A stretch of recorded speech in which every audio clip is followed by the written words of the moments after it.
এক বিকেলে মা যখন ঘরের বাইরে যাচ্ছিলেন, তার ছেলে আজি মেঝেতে নিচু হয়ে বসে রাবার কাটছিল। হয়তো এটি একটি সাধারণ দৃশ্য ছিল, কিন্তু মায়ের মনে সেদিন থেকেই এক অস্বাভাবিকতার জন্ম নেয়। 1 ঘন্টা পর মা যখন ফিরে এলেন, তখনও দেখলেন রাবারটি মেঝেতে পড়ে আছে, আর আজি সেই একই ভঙ্গিতে নিশ্চল বসে আছে। মায়ের কপালে চিন্তার রেখা ফুটে উঠল। তিনি বুঝতে পারলেন ইদানিং আজির আচরণ একেবারেই স্বাভাবিক নয়। আজি স্কুলে যে জলের বোতল নিয়ে যেত, সেটা প্রায়শই কাদামাটিতে ভরা থাকত। নতুন জুতো কেনার কয়েকদিন পরই এক অদ্ভুত উপায় তার একটি জুতো উধাও হয়ে যেত। সে অকারণেই নিজের চুল কাটতে চাইত এবং স্নান করার সময় ঘন্টার পর ঘন্টা কাটিয়ে দিত। এই ছোট ছোট পরিবর্তনগুলো মায়ের মনে এক অজানা আশঙ্কার জন্ম দিচ্ছিল। সেদিন পাশের শপিং মলে আগুন লেগেছিল। মা ও ছেলে বারান্দায় দাঁড়িয়ে ফায়ার ফাইটারদের উৎসাহ দিচ্ছিল। এমন সময় আজি মাকে এক অদ্ভুত প্রশ্ন করল, মা, যদি একটি শূকরের মস্তিষ্ক মানুষের মধ্যে বসানো হয়, তাহলে সেই ব্যক্তিটি কি শূকর থাকবে নাকি মানুষ হবে? এই প্রশ্ন শুনে মায়ের বুকে এক অজানা ভীতি সঞ্চারিত হলো। মায়ের মনে হলো হয়তো তার ছেলে স্কুলের সহপাঠীদের দ্বারা নির্যাতিত হচ্ছে, অথবা শিক্ষকদের দ্বারা কোনো দুর্ব্যবহারের শিকার। এই উদ্বেগ নিয়ে তিনি স্কুলের কর্তৃপক্ষের কাছে অভিযোগ জানাতে গেলেন। অধ্যক্ষ বিনয়ের সাথে সব কথা শুনলেন এবং ক্ষমা চাইলেন। তিনি নোটবুকে সবকিছু লিখে রাখলেন এবং এমন এক ভঙ্গি দেখালেন যেন, আমরা ভালো কাজ করিনি, আমরা অবশ্যই আমাদের স্কুলের ব্যবস্থাপনা আরও জোরদার করব। এই ধরনের অতিরিক্ত বিনয় মায়ের কাছে কিছুটা অস্বস্তিকর মনে হলেও তার সন্দেহ আরও গভীর হল। সেদিন রাতে বাড়ি ফিরে মা দেখলেন আজি খেতে আসেনি। তার বন্ধুদের কাছ থেকে মা জানতে পারলেন যে আজি প্রায়শই বন্য সেতুর ধারে যায়। মা সেখানে গিয়ে আজি সাইকেল খুঁজে পেলেন। গভীর অন্ধকারে সেতুর নিচে দাঁড়িয়ে সে যেন নিজের সাথেই কথা বলছিল। তার কণ্ঠস্বরে ছিল এক গভীর বিষণ্ণতা। বাড়ি ফেরার পথে মা যখন আজির সাথে তার অস্বাভাবিক আচরণ নিয়ে কথা বলছিলেন, ঠিক তখনই অপ্রত্যাশিতভাবে চলন্ত গাড়ি থেকে আজি ঝাঁপিয়ে পড়ল। সৌভাগ্যবশত আজির বড় কোনো আঘাত লাগেনি, শুধু পায়ে সামান্য ছিলে গিয়েছিল। কিন্তু ডাক্তার যখন মায়ের কাছে বললেন যে আজির কানের আঘাতটি গাড়ি থেকে ঝাঁপিয়ে পড়ার কারণে হয়নি, তখন মায়ের মনে আবারও প্রশ্নের ঢেউ উঠল। তিনি জানতে চাইলেন কি হয়েছিল, কিন্তু আজি এড়িয়ে গেল এবং প্রসঙ্গ পাল্টে দিল। মায়ের বারবার জিজ্ঞাসার পর ইতস্তত করে আজি মাকে জানালো যে কানের আঘাতটি পাউলি নামের একজন শিক্ষক করেছেন। মা স্বাভাবিকভাবেই ধরে নিলেন এই আঘাতটিও পাউলি শিক্ষকই করেছেন। তিনি আবারও স্কুলে গেলেন বিচার চাইতে, কিন্তু এবারও স্কুল কর্তৃপক্ষের আচরণ ছিল বিনয়ী, শ্রদ্ধাপূর্ণ, এমনকি কিছুটা আতঙ্কিত। আশ্চর্যজনকভাবে পাউলি শিক্ষক নিজেও কোনো অভিযোগ অস্বীকার করলেন না। স্কুল কর্তৃপক্ষের এই উদাসীনতা ও নিষ্ক্রিয়তা মাকে চরম হতাশ করল। রাগের বশে তিনি স্কুলের বিরুদ্ধে আদালতে মামলা দায়ের করলেন, যার ফলে পরিস্থিতি আরও গুরুতর আকার ধারণ করল। শিক্ষকদের দ্বারা শিক্ষার্থীদের শারীরিক নির্যাতনের খবর দ্রুত চারদিকে ছড়িয়ে পড়ল। এমনকি অনেক ভিত্তিহীন ঘটনাও বিস্তারিতভাবে প্রকাশ করা হলো। সমাজের প্রবল চাপের মুখে পাউলি শিক্ষক প্রকাশ্যে ক্ষমা চাইলেন এবং তাকে স্কুল থেকে বরখাস্ত করা হলো। কিন্তু তার মনে ছিল তীব্র ক্ষোভ। পরে অন্যদের বাধা সত্ত্বেও তিনি আজির মাকে সত্য বোঝানোর চেষ্টা করলেন, যদিও তখনও তিনি বিনয়ী আচরণ বজায় রেখেছিলেন। মুখে অবিশ্বাস করলেও মায়ের মনে সন্দেহের বীজ বুনে গিয়েছিল। রাতে বাড়ি ফিরে তিনি আজির এলোমেলো ঘরে একটি লাইটার খুঁজে পেলেন। এটি তাকে আরও বেশি ভাবিয়ে তুলল। পরের দিন মা জিংচুয়ান নামের এক ছাত্রের বাড়িতে গেলেন। ঘরে ঢুকেই তিনি আজির হারানো একটি স্পোর্টস জুতো দেখতে পেলেন। জিংচুয়ান অবশ্য জানালো যে আজি তাকে এটি ধার দিয়েছে। আজির ঠান্ডা লেগেছে শুনে জিংচুয়ান খুব দায়িত্বশীলভাবে আজির জন্য একটি সহানুভূতি চিঠি লিখতে চাইল। দেখে মনে হচ্ছিল না যে সে কখনো আজির দ্বারা নির্যাতিত হয়েছে। কিন্তু যখন সে আজির মাকে জল দিচ্ছিল, তখন মা তার হাতে একটি স্পষ্ট পোড়ার চিহ্ন দেখতে পেলেন। মা ভাবলেন পাউলি শিক্ষক যা বলেছেন সবই সত্য। কিন্তু জিংচুয়ানের কথাগুলো পাউলি শিক্ষককে যেন আরও গভীর সংকটে ফেলে দিল। সবকিছু দেখে মনে হচ্ছিল ঘটনাটি পরিষ্কার হয়ে গেছে। আজি নির্যাতনকারী ছিল না, বরং পাউলি শিক্ষকই ছিলেন মূল অপরাধী। কিন্তু কি ছিল আসল সত্য? এই রাতে হঠাৎ প্রবল বৃষ্টি নামল। চাকরি হারানো পাউলি শিক্ষক আজির বাড়ির দরজায় এসে আজির সাথে দেখা করার জন্য চিৎকার করতে লাগলেন। কিন্তু যখন মা আজির ঘরে ঢুকলেন, তখন দেখলেন আজি আবারও অকারণে উধাও হয়ে গেছে। এবার আমরা ফিরে যাব পাউলি শিক্ষকের পদত্যাগের আগের সময়ে। প্রতিদিনের মতো তিনি স্কুলে যাচ্ছিলেন এবং শিক্ষার্থীদের সাথে শুভেচ্ছা বিনিময় করছিলেন। পথেই তিনি পড়ে যাওয়া জিংচুয়ানকে দেখতে পেলেন। পাওলি উদ্বিগ্ন হয়ে তার কাছে গেলেন, তাকে ব্যাগ তুলতে সাহায্য করলেন।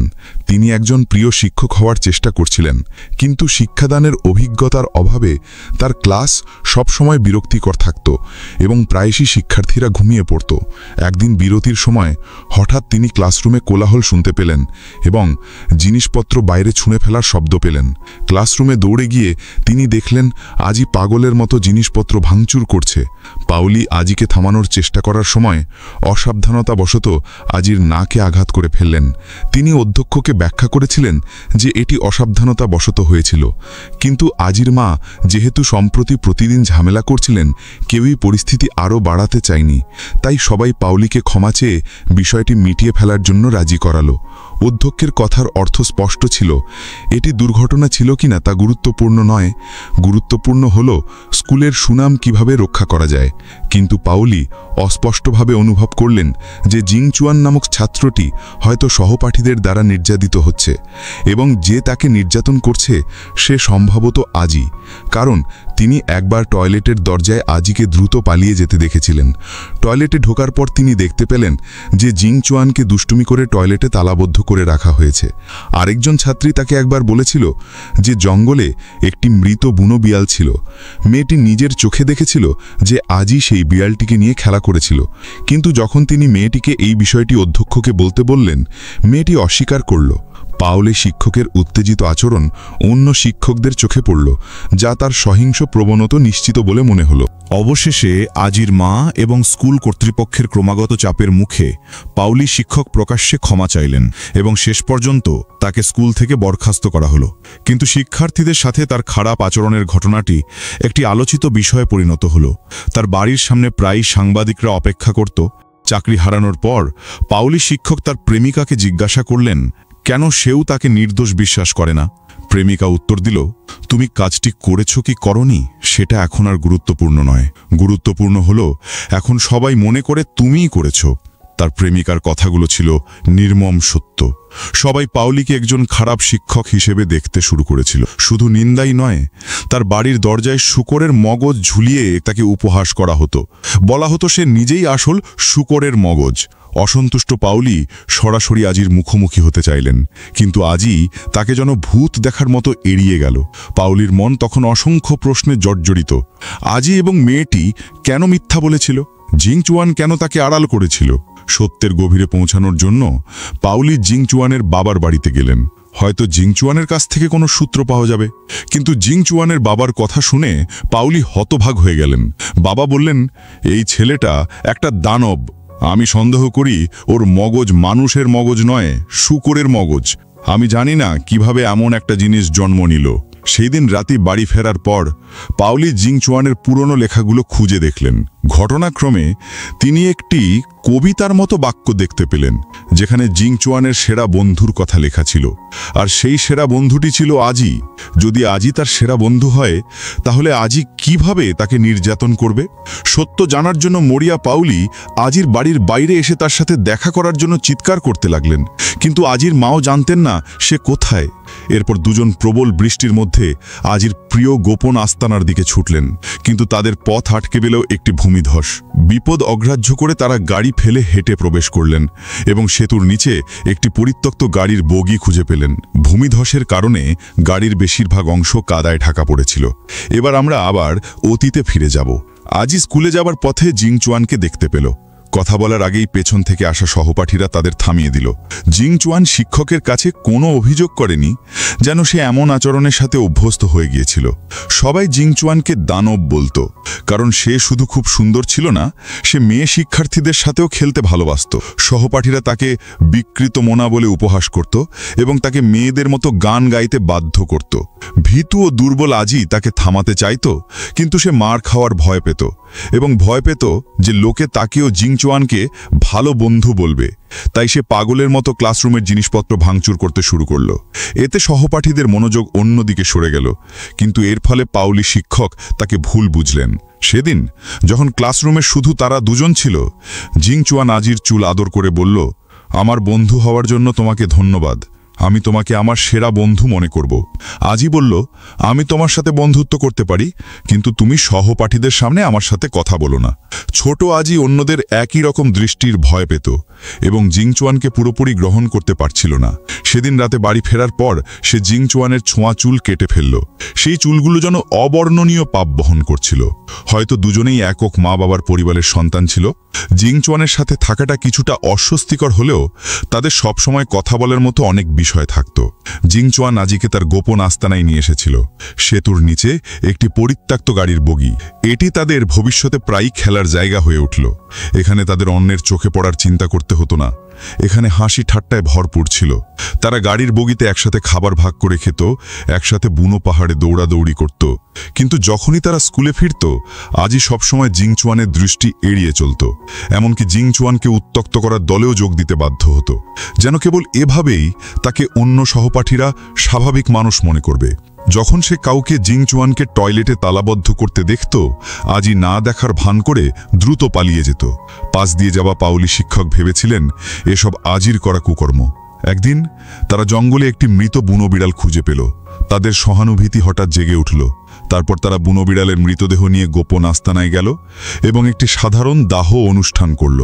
আজি বন অগ্নিকাণ্ডের ভয়ে তার নিজের জলপাত্রে জল ভরে আগুন নিভিয়ে দিল। তারপর দুজন তাদের একক মা বাবার পরিবারের ব্যাপারে কথা বলল। জিংচুয়ানের বাবা বলেছিল যে সে শূকরের মগজ। এতে আজির মনে নতুন প্রশ্ন জাগল। যদি একজন মানুষ শূকরের মগজ প্রতিস্থাপন করে, তাহলে সেই মানুষটি কি সত্যিই দানব হবে? জিংচুয়ান উদাসীনভাবে বলল, হয়তো আমরা দুজনেই শূকরের মগজ।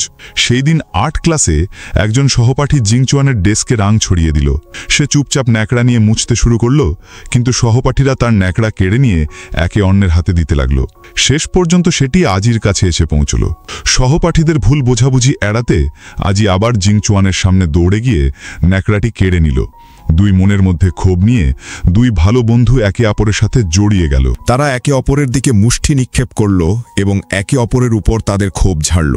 সৌভাগ্যক্রমে পাউলি শিক্ষক সময়মতো তাদের থামালেন এবং তাদের হাত মেলাতে বললেন এবং তাদের অভিভাবকদের না জানানোর প্রতিশ্রুতি দিলেন। রাতে স্কুল ছুটির পর অনুতপ্ত আজি একা গোপন আস্তানায় এলো এবং জিংচুয়ানকে একটি ক্ষমা চেয়ে বার্তা পাঠালো। কিন্তু জিংচুয়ান আসেনি, বরং আজির মা তাকে খুঁজে পেল। বাড়ি ফেরার পথে সে মায়ের বকবকানি শুনল না, কারণ জিংচুয়ান তাকে ক্রমাগত ফোন করছিল। হয়তো জিংচুয়ানকে আর হতাশ করতে চায়নি, সে গাড়ি থেকে লাফিয়ে পড়ার সিদ্ধান্ত নিল। পরের দিন স্কুলে আজি দেখল যে জিংচুয়ান ক্লাসে আসেনি। স্কুল ছুটির পর সে জিংচুয়ানের বাড়িতে তাকে খুঁজতে গেল, কিন্তু দরজা খুলল জিংচুয়ান এবং তার বাবা। বাবা তাকে তার গ্রামের বাড়িতে স্কুলে পাঠানোর ব্যবস্থা করছিল এবং তাকে আজির সাথে সম্পর্ক ছিন্ন করতে বলল। আজি যখন চলে যাচ্ছিল, জিংচুয়ান হঠাৎ আবার দৌড়ে এলো। এর পরের কিছুদিন আজি গভীর আত্মনিন্দা ও অনুশোচনায় ভুগছিল। সহপাঠীদের সামনে স্বাভাবিক মানুষ সাজার জন্য সেও আঘাত বেছে নিয়েছিল। মা এবং শিক্ষকের কাছ থেকে তার এবং জিংচুয়ানের গোপনীয়তা লুকানোর জন্য সে একের পর এক মিথ্যা বলেছিল। কিন্তু এই মুহূর্তে সে বুঝতে পারল যে সে এবং জিংচুয়ানও একই রকম মানুষ। হয়তো জিংচুয়ান যা বলেছিল তা সত্য ছিল, তারা সবাই দানব। একটি প্রচণ্ড বৃষ্টির রাতে সে এবং জিংচুয়ান তাদের নিজ নিজ বাড়ি থেকে পালিয়ে এলো এবং আবার তাদের দুজনের ছোট পৃথিবীতে ফিরে এলো, সেই গাড়ির বগিতে। বাইরে ঝড়ো বাতাস এবং বিপদ সত্ত্বেও গাড়ির বগির আরামদায়ক পরিবেশ একটুও প্রভাবিত হয়নি। কাদা ধসের পর গাড়ির বগি ফেসে গিয়ে চাপা পড়ে গেল, কিন্তু তারা দুজন জল ধরে পালিয়ে বেঁচে গেল। বন্ধুরা, এই গল্পটি কেবল একটি সিনেমা এক্সপ্লেনেশন নয়, এটি আমাদের সমাজের গভীর ক্ষতগুলোকে তুলে ধরা এক আয়না। আজি, জিংচুয়ান এবং পাউলি শিক্ষক প্রত্যেকেই তাদের নিজস্ব যুদ্ধে লিপ্ত ছিল, যেখানে ভুল বোঝাবুঝি, ভয় এবং সমাজের চাপ তাদের জীবনকে জটিল করে তুলেছিল। আমরা প্রায়শই না জেনে বা না বুঝে অন্যের সম্পর্কে দ্রুত সিদ্ধান্তে পৌঁছে যাই, কিন্তু এই গল্প আমাদের শেখায় যে প্রতিটি মানুষের আড়ালে লুকিয়ে থাকে এক ভিন্ন গল্প, এক ভিন্ন বাস্তবতা। সহমর্মিতা, ধৈর্য এবং একে অপরের প্রতি বিশ্বাস, এই তিনটি স্তম্ভই পারে আমাদের ভুল বোঝাবুঝির দেয়াল ভেঙে দিতে। আজি এবং জিংচুয়ানের বন্ধুত্ব ছিল একাকিত্বের অন্ধকারের আলোর রেখা, কিন্তু সমাজের ভয় তাদের এই সম্পর্ককে প্রকাশ্যে আসার অনুমতি দেয়নি। এই গল্পের মাধ্যমে আমরা বুঝতে পারি মানুষের মস্তিষ্কের ভেতরে লুকিয়ে থাকা শূকরের প্রবৃত্তি আসলে কি, আর মানুষের প্রকৃত হৃদয় কি। সুতরাং আসুন আমরা একে অপরের প্রতি আরও সংবেদনশীল হই, মানুষের ভেতরের ভালো দিকটা খুঁজে বের করি এবং একে অপরের পাশে দাঁড়াই। প্রতিটি মানুষের মধ্যে লুকিয়ে থাকে এক অপার সম্ভাবনা, এক অনন্য গল্প। আসুন সেই গল্পগুলোকে আমরা সম্মান করি। মনে রাখবেন, অন্ধকারের মাঝেও আলো আছে, শুধু আমাদের তা খুঁজে নিতে হবে। এই গল্পটি থেকে যদি আপনারা একটু অনুপ্রেরণা পেয়ে থাকেন, আপনাদের মনে যদি কোনো প্রশ্ন জেগে থাকে, তাহলে কমেন্ট করে জানান।